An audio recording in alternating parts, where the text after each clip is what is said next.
Welcome to the BBB National Programs podcast, Better Series, where we will explore top-of-mind topics and self-regulation with business and industry leaders. Together we seek to understand the leading trends and innovations that continue to push the envelope in today's marketplace. Hello and Happy New Year. Welcome to BBB National Programs podcast series on data privacy. Here, we discuss major marketplace issues in the world of data privacy, from new regulatory developments to emerging technologies and new use cases. BBB National Programs is the home of a dozen leading national industry self-regulation programs focused on providing business guidance and enhancing consumer trust in key marketplace areas. Now, in the world of privacy, a lot is rapidly unfolding. Last year, the ballot initiative for the California Privacy Rights Act was passed, expanding on the rights provided in the California Consumer Privacy Right Act. A lot of new technical changes are on the horizon, with Google, the owner of the Chrome browser, recently announcing that it would phase out third-party cookies in the coming years, and Apple making some changes to its iOS 14 mobile operating system that will affect the advertising ecosystem in Apple's mobile app universe. New technical controls are being proposed by researchers to help users opt out, and the Federal Trade Commission recently filed a lawsuit against Facebook regarding alleged monopoly practices. Over the years, for privacy professionals, we've often been faced with the idea of a perfect storm on the horizon that would shatter the world of data monetization as we know it. For instance, once there was a notion of do not track, a technical standard for opting out that was proposed in the 2000s. Later, when GDPR was on the horizon, it seemed like we were all presented with that winter is coming type moment. CCPA soon followed, and that looked like the statute would drastically change the environment even in the US. And between all those moments, there were data breaches, surveillance questions, misinformation events, and other threat events. Yet the storm never came. Today, with a lot of major legislative and technological changes unfolding, I want to discuss why this time that perfect storm might be approaching. Joining me to have that conversation are two great minds in the field. I wanted to introduce Christy Harris, who is a director of technology and privacy research at the Future of Privacy Forum, where she leads efforts on public policy surrounding adtech, mobile apps, and other platforms. Colin O'Malley is the founder of the Lucid Privacy Group, which focuses on providing guidance for startups and marketing tech companies on their privacy concerns. And of course, I'm Ayaz Minhas, and I work with BBB National Programs' Digital Advertising Accountability Program, which focuses on privacy self-regulation in the digital advertising space. Christy and Colin, very glad to have both of you here today. Thanks, Ayaz. Thank you for having me. It's nice to be here. Yes, hello, Ayaz. Thank you for having me as well. Excellent. Well, I'm very glad that both of you are here today. So to start off, I want to pose this question for both of you. With everything happening today with the CPRA, the Privacy Sandbox, global privacy control, with new lawsuits, and now a Democratic Senate, why is it different this time? Haven't we heard this story before that the industry that's dependent on the monetization of data is facing a serious environmental challenge?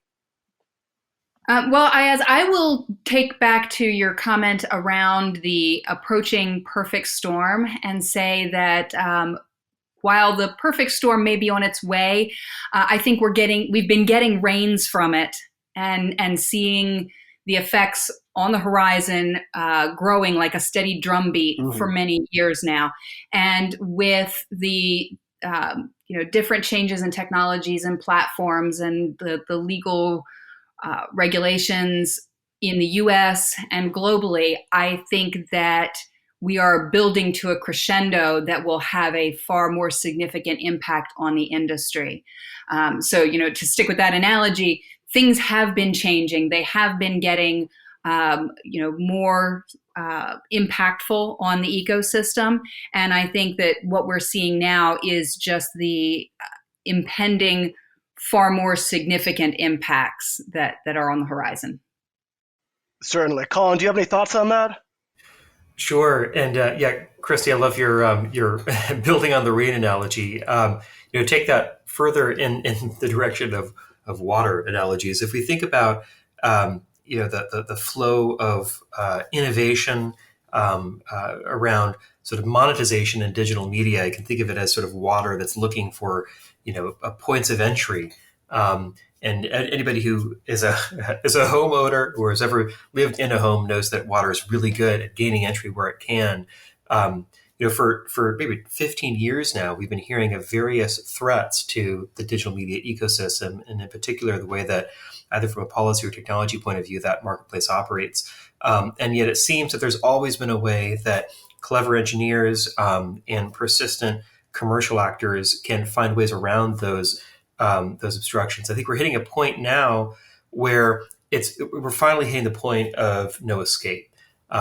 And we tend to think about these developments moving along three different sort of fundamental pillars. You have the policy pillar, where you have laws. At first it was GDPR and the e-privacy directive that were really beginning to give the ecosystem concern. But now we have this whole sort of global movement of GDPR-like legislation all around the world, including here in the U.S. with California and other states.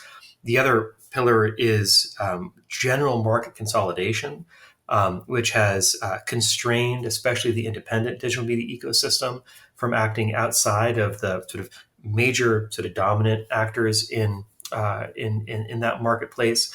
Consolidation is actually extremely far along at this point. It's perhaps the most far along of any of those pillars.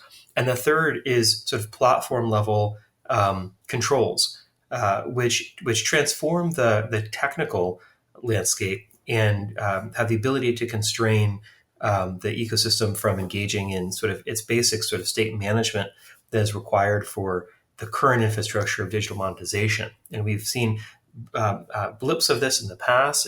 You mentioned Do Not Track, and there have been many other sort of stepping points along the way. But we're now at a point with iOS and with Google Chrome, with browser controls being significant enough and across platforms that are widely distributed enough that they can no longer be avoided.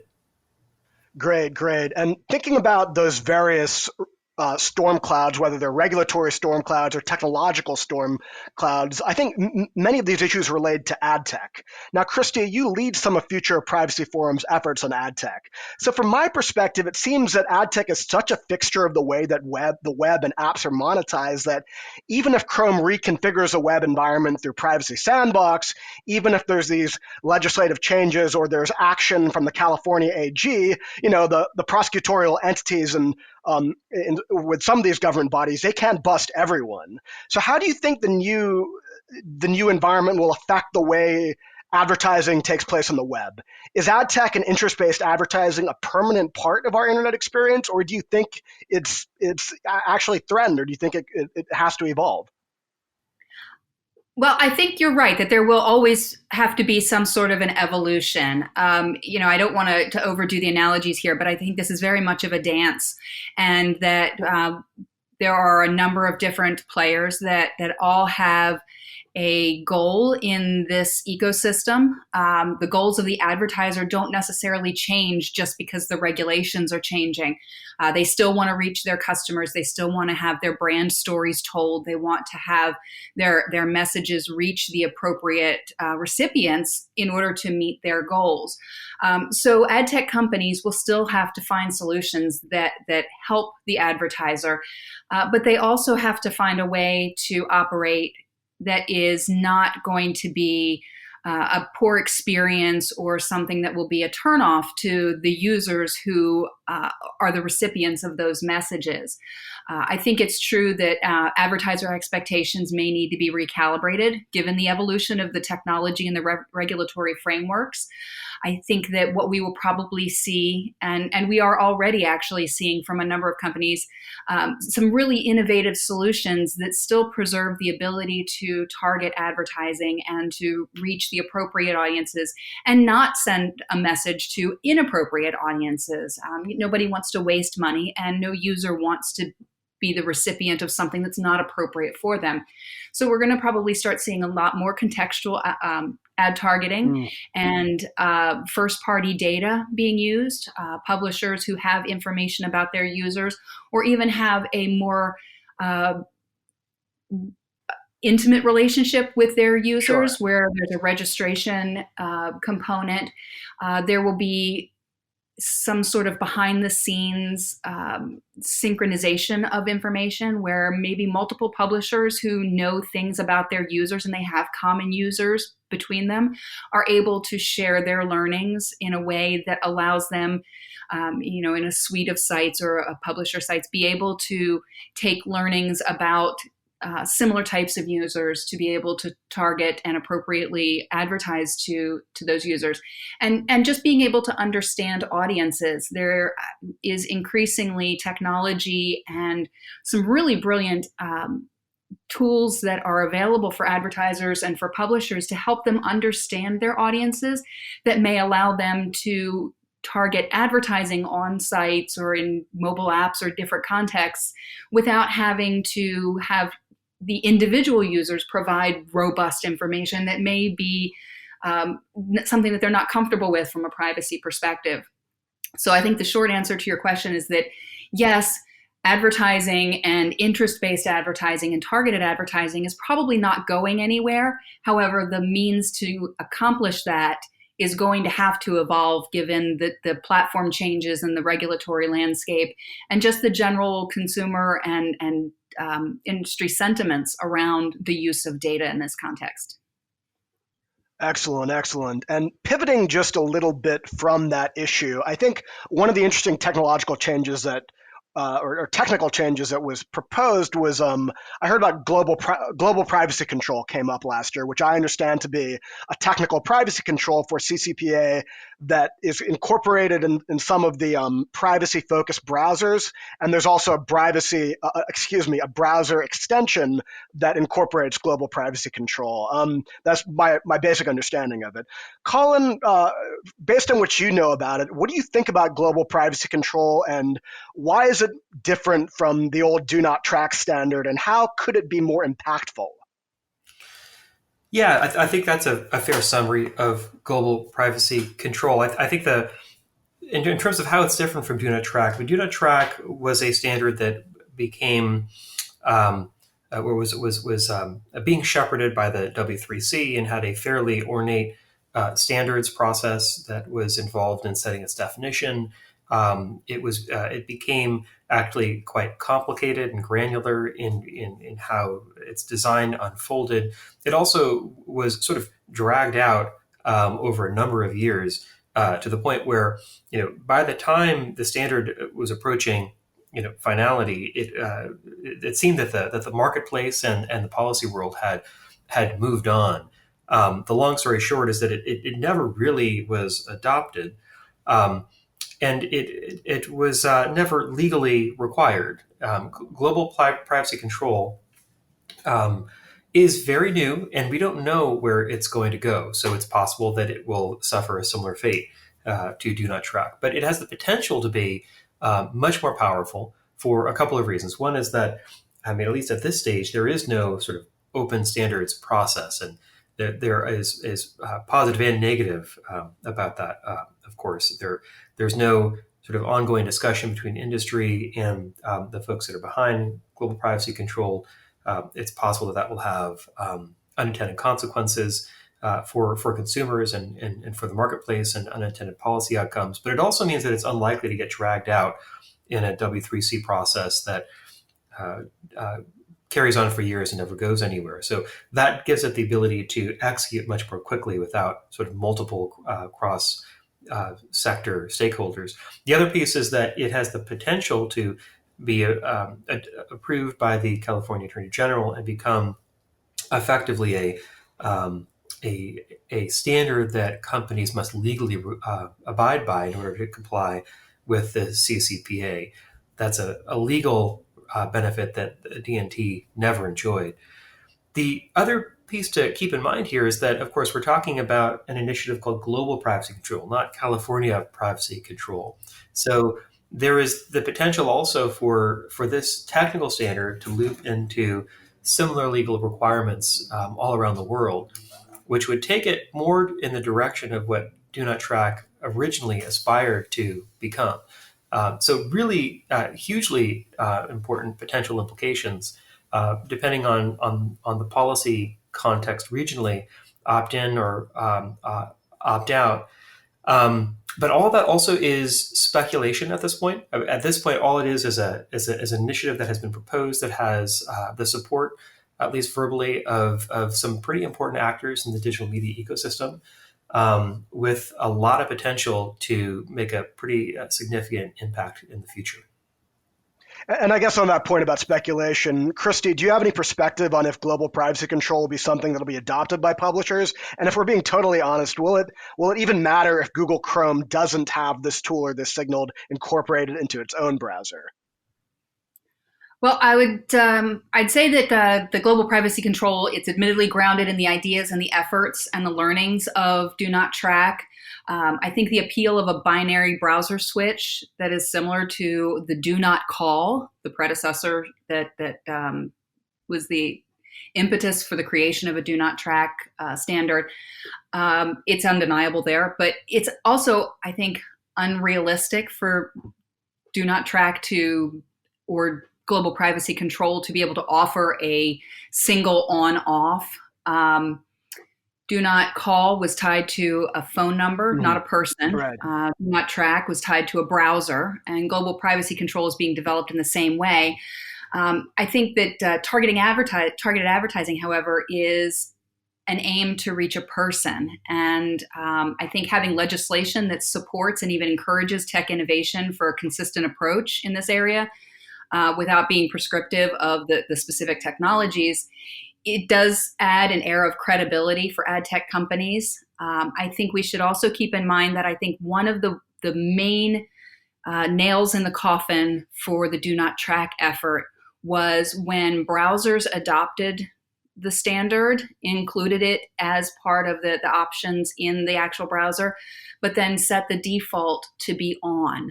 And I think that it's important to note that the defaults matter. Settings matter for a reason. Users don't go out of their way to make significant changes to the settings when the experience isn't significantly or detrimentally impactful.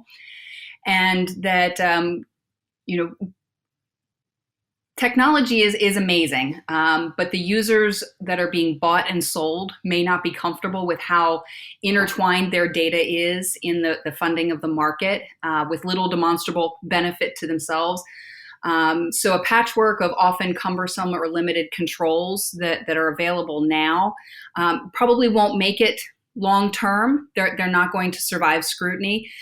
So there's a need to have something similar to the spirit of a Do Not Track or global privacy control. But I think the devil's going to be in the details, and those details are going to be the defaults. And I think that's something that we're going to have to very carefully watch.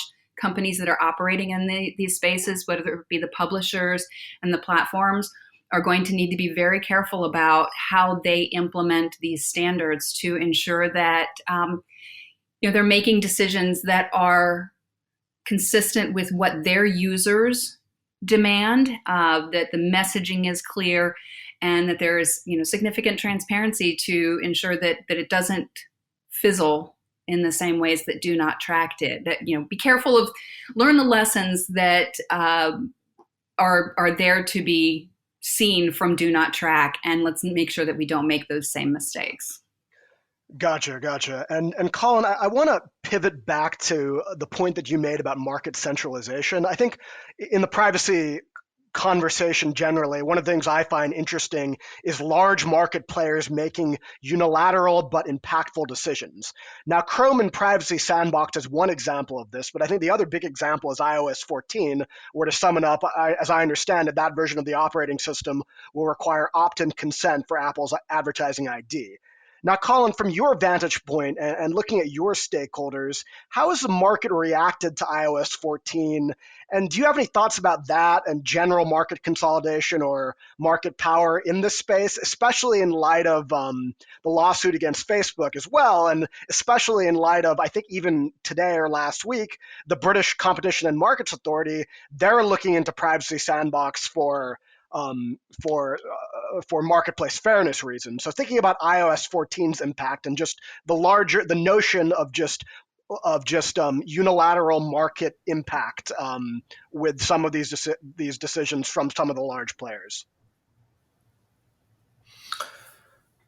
So there's a lot that that goes into this, and the implications are far-reaching. I think that the fact that the market has consolidated so much to the point that we're at right now um, is not good for the internet. It's not good for the consumer. It's not good for digital media companies and content publishers for a range of reasons. I mean, one is simply that you have all of the market leverage sitting in the hands of a handful of companies, really two dominant companies at the moment, with a few other sort of enormous companies looking to come into that game. But there used to be a large and very vibrant ecosystem of many hundreds of third-party companies that provided um, choice and options and just a reduction of market leverage. You see this actually in some of the competition lawsuits right now. The in effect sort of added just at a basic price point level that the dominant players were able to extract as a result of them owning sort of and really dominating the entire ad tech ecosystem from beginning to end. But when it comes to policy decisions and sort of declaring privacy standards and controls unilaterally, I mean, I have to say, to a certain extent, I understand where this is coming from, and I think one piece here is simply the complexity of this is sort of explosion of consent and notice regimes that we're seeing all around the world, coming from legislators and regulators setting policy that is sometimes in conflict with other regulators. Regional differentiation, browser disclosures, iOS disclosures that are required in Android. I mean, in many cases, we're looking at the consumer holding the bag here and being utterly baffled, right? That there are, n number of ways to disclose the same practices at widely divergent levels of granularity. They're engaging with their phone or with a website to consume content, not to come to understand in a detailed manner the sort of supply chain of the digital media ecosystem. Right. They're being asked to make decisions that are extremely complicated. And so I think that some of these platforms are looking to streamline these decisions and make them consistent for the consumer, number one. And number two, as we saw with the DNT process, the industry, the ad tech industry in particular, has at times really seemed intransigent and unmovable in terms of their willingness to make substantive adjustments and at times take a commercial hit to ensure that the privacy demands of consumers in the marketplace are honored. And so these platforms are sometimes making their own independent decisions to say, listen, notwithstanding what you want or what you'd like, we simply need to impose these controls in order to ensure that privacy commitments that we ask you to make are going to be upheld. So I understand all of that. At the same time, these platforms also have advertising ecosystems themselves that they own and control, and in some cases dominate. So when they're making privacy-based decisions that have massive implications and aid and abet further market consolidation, we have to keep that in mind as well, and we can't be blind to it.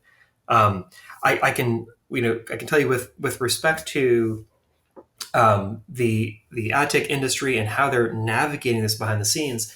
The fact that the iOS and Google Chrome in particular have made the changes that they've made, Chrome deprecating third-party cookies over a period of 2 years, iOS making IDFA something that you can only request on a one-time basis, and it's opt-in now.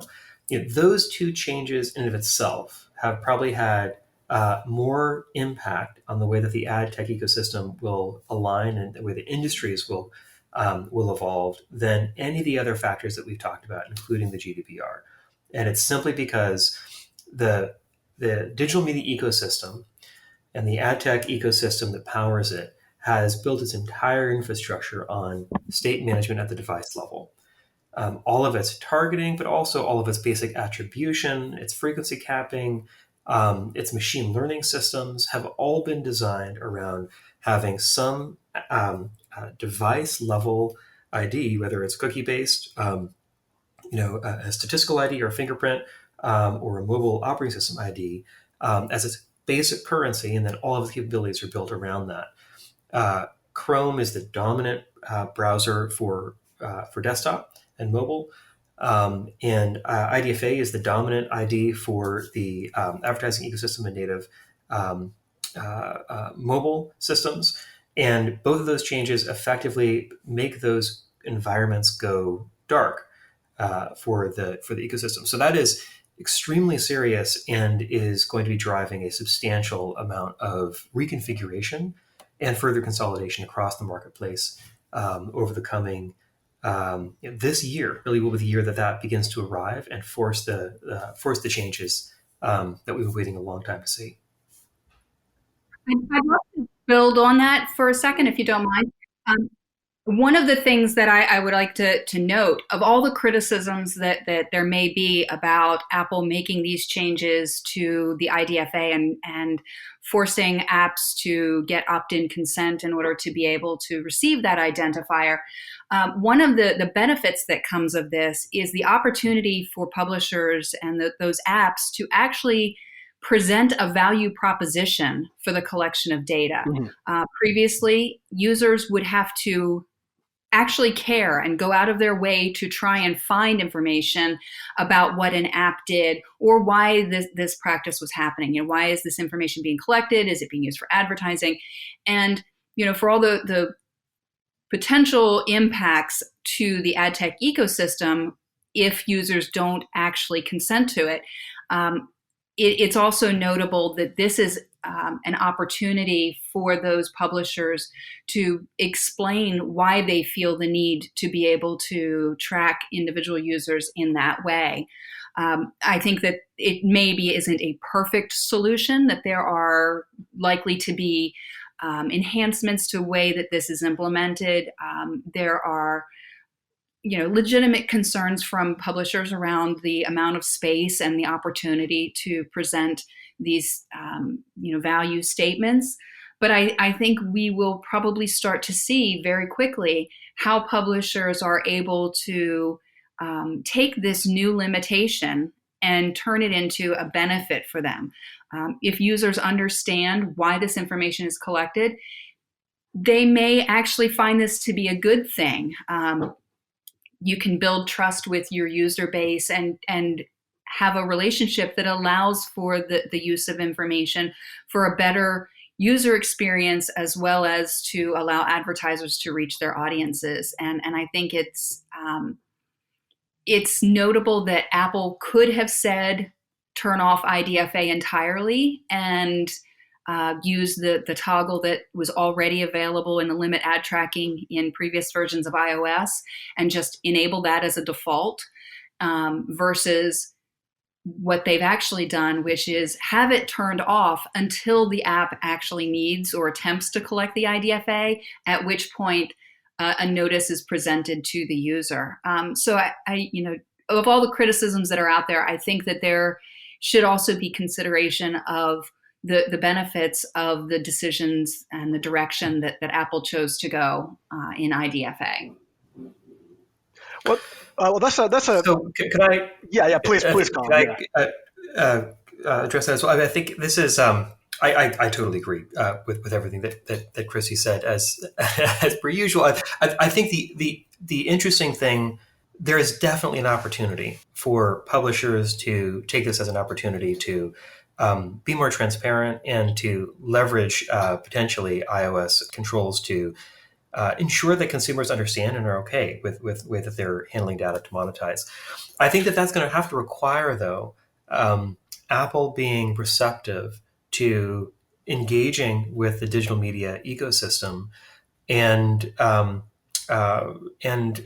evolving these systems to ensure that they meet the interests of of consumers, most importantly, but also the application developers that make the iOS platform a system that consumers enjoy using. In other words, without good applications on your iPhone will be a lot less appealing.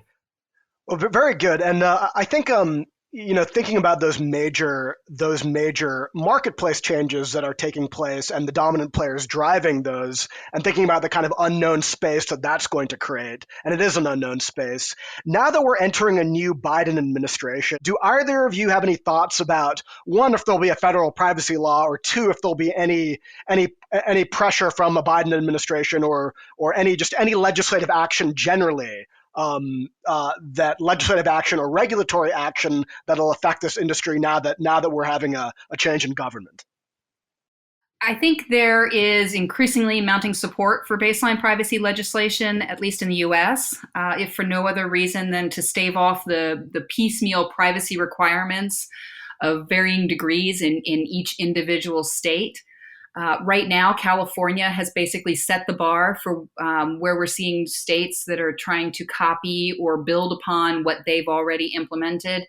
And, we've already seen how difficult managing multiple different jurisdictions, nuanced requirements can be, in the security and the data breach legislation that companies have been dealing with for years.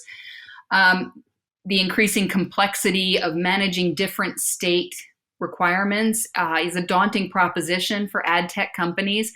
And I can't see how companies would want to have to embrace that sort of a solution.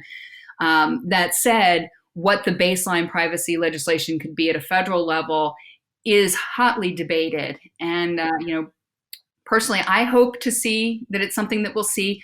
But I also don't have any illusions that it's an easy lift. I think a new administration with a focus on this is a good thing for consumers. I think it may be a tough pill to swallow for some companies because the status quo is easier to stay with. But I don't think that this is changing. I don't think that we're going to be able to say that having no legislation or having only California as the state with significant privacy legislation that affects ad tech is a realistic future. I think we are seeing many states that are trying to do the same or similar, and I don't think that there's any stopping that. So the choices become, do companies want to deal with piecemeal solutions that, even going from, GDPR and US, it was difficult enough for companies to be able to segregate businesses and technology to be able to accommodate the differing requirements. To take that down to a state level is, I can't even imagine being in charge of a tech team that would have to build something that could accommodate that in any legitimate way that could be, demonstrated as a compliance solution. So, I'd love to hear Colin's view on this, but I suspect that it's probably not unrealistic to say that most folks in this space hope for a baseline privacy legislation, and I think the debate will be what that baseline is. Is it California or is it something else? Colin, what do you think? Well, I think that we have needed baseline privacy legislation in this country for a long time, and at this stage, it is it's a bit embarrassing, frankly, that as comprehensive data protection standards are growing all around the world, we are so far behind. I think that we have, as an industry, the digital media ecosystem has only in the last sort of year or two, I think, come to that place where they also agree that we need comprehensive legislation.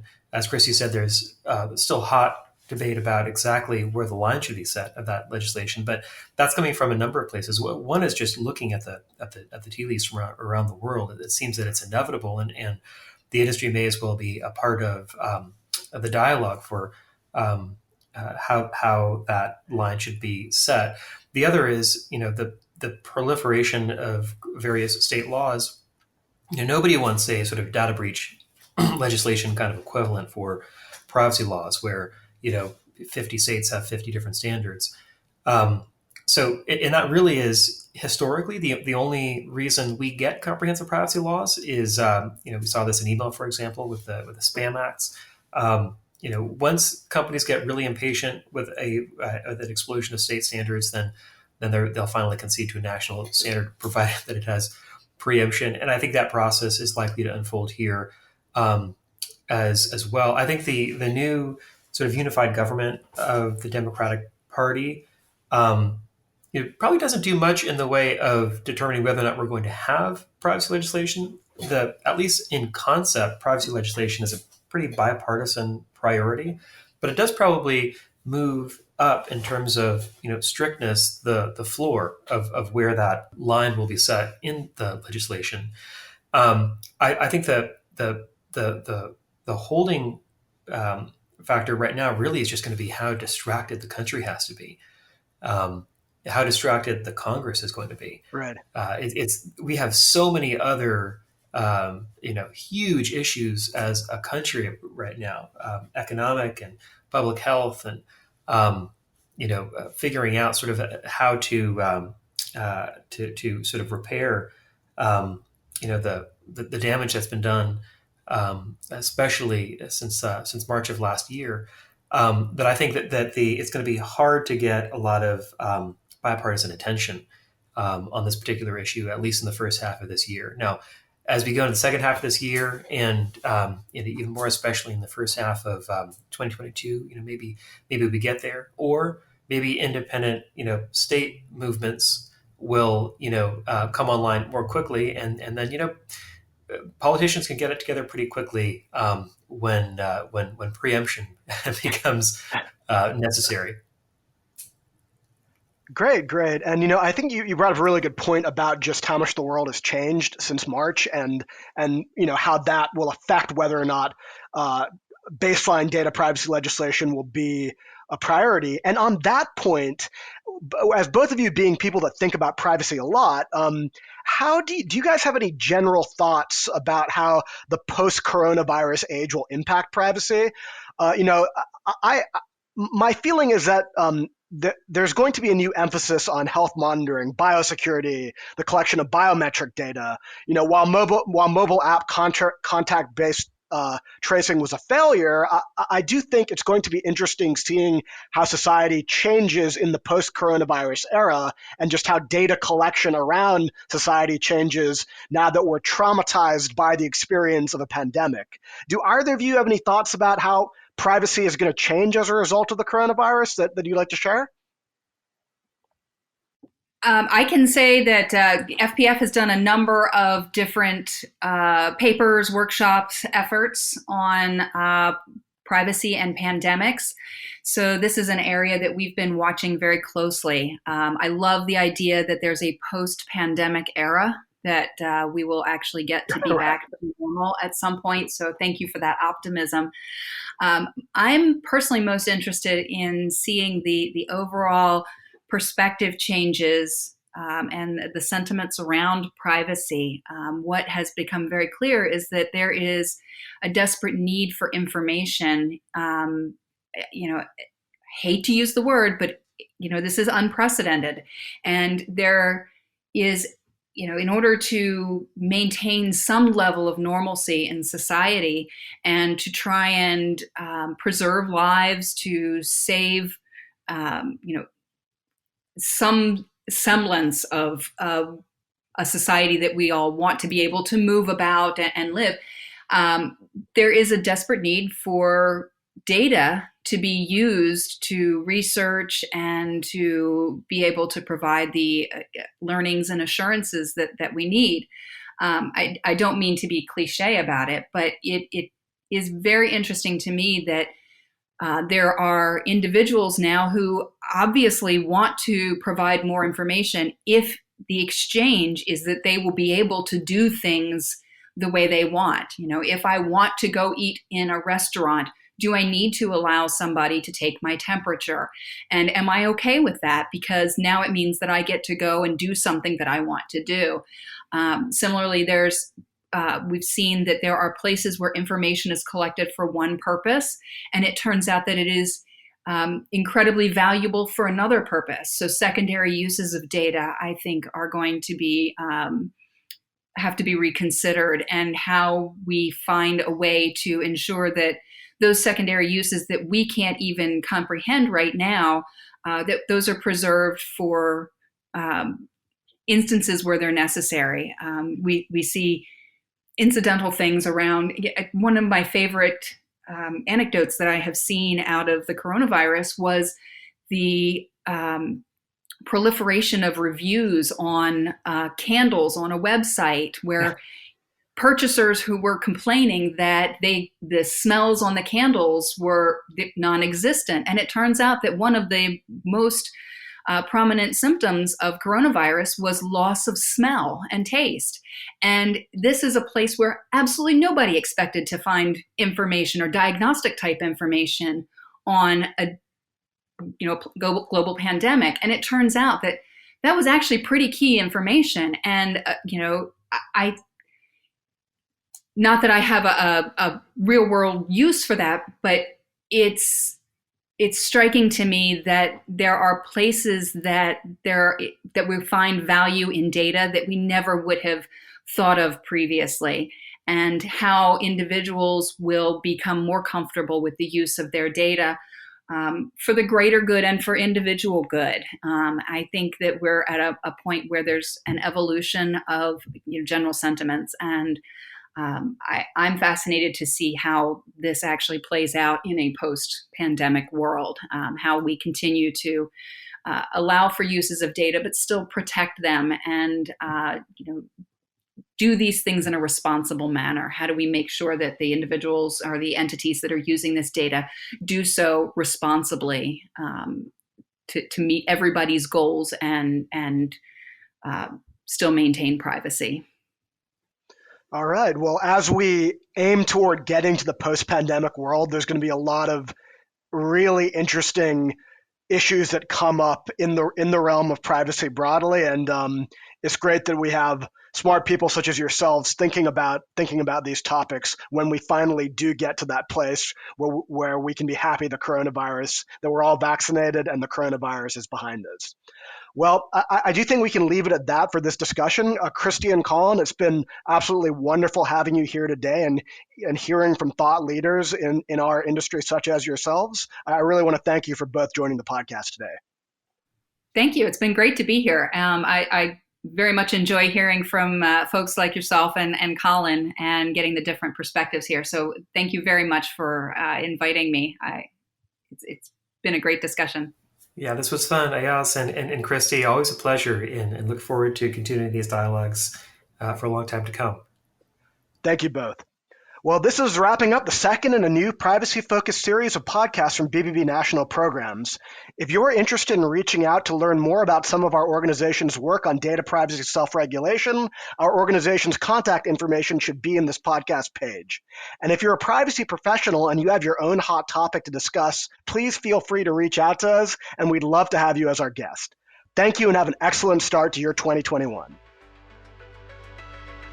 You just enjoyed the Better Series podcast. Be sure to tune in next time for a brand new episode. To learn more about our other shows, visit betterbusiness.blueberry.com. That's betterbusiness.blueberry.com. Follow us on Twitter at BBB_NTL Programs. Send your comments and ideas to podcast@bbbnp.org. The thoughts and opinions expressed on this podcast are the views and opinions of the guests, not those of the BBB National Programs or its affiliates. This podcast is for information and educational purposes only and is copyrighted with all rights reserved. This podcast is protected by Blueberry's Terms of Service.